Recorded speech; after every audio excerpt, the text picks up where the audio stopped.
हमारे भारतीय संस्कृति में त्योहारों का विशेष महत्व होता है। हर त्योहार अपनी अद्वितीयता और अर्थ के साथ मनाया जाता है। उनमें से एक त्योहार है परुआ। यह त्योहार विशेष रूप से छत्तीसगढ़ और मध्य प्रदेश में मनाया जाता है। यह त्योहार अपने आप में कृषि, सामाजिक और सांस्कृतिक महत्व को समेटे हुए है। तो आइए जानते हैं परुआ के पीछे की कहानी और इसे मनाने के तरीके के बारे में। वही परुआ का अर्थ होता है पार्वती या कृषि का पर्व।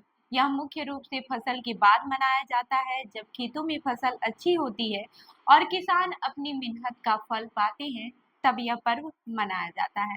यह पर्व न केवल किसानों के लिए खुशी का अवसर है, बल्कि यह सामाजिक एकता और भाईचारे को भी बढ़ावा देता है। अब ये भी जान लेते हैं परुआ मनाने के पीछे की कहानी को।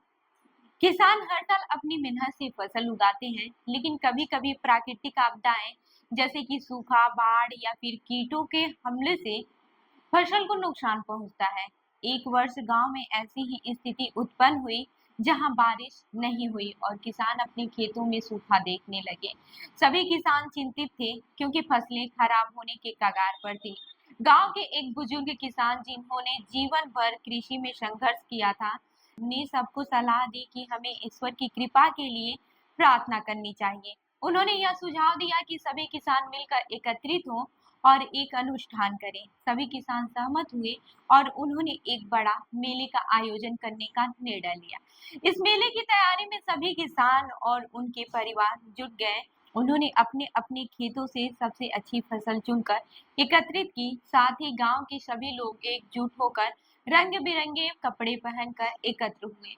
उन्होंने विशेष पकवान बनाए, जो उनके द्वारा उगाए गए अनाज से बने थे। मेले के दिन गांव के सभी लोग उत्साह से भरे हुए थे। उन्होंने न केवल फसलें एकत्रित की, बल्कि गीत और नृत्य की भी प्रस्तुत की।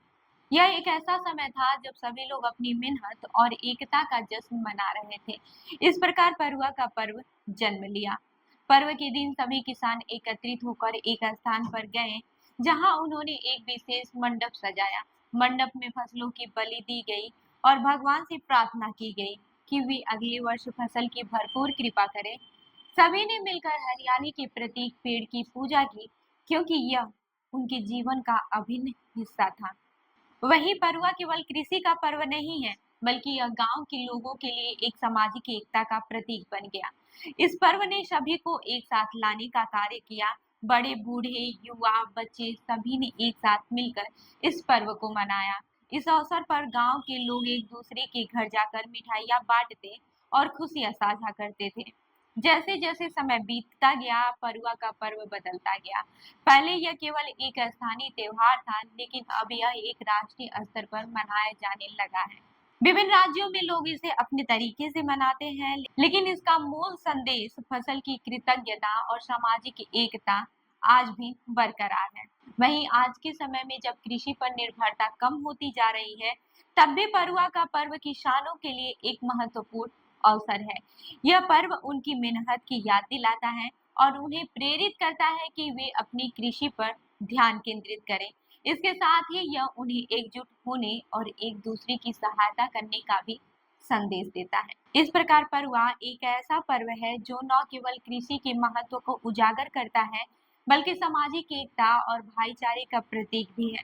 यह त्योहार हमें यह सिखाता है कि एकता में ही शक्ति है और कठिनाइयों का सामना मिलकर करना चाहिए। इस पर्व के माध्यम से हम अपने पूर्वजों की परंपराओं को जीवित रखते हैं और अपनी संस्कृति को आगे बढ़ाते हैं। इसीलिए हर साल परुआ मनाना न केवल एक परंपरा है, बल्कि यह हमारे अस्तित्व और एकता का भी प्रतीक है। तो परुआ का त्योहार आपको कैसा लगता है, हमें कमेंट करके जरूर बताएं। मैं हूँ रूबी आपके साथ और आप देख रहे हैं जनदर्पण न्यूज। धन्यवाद।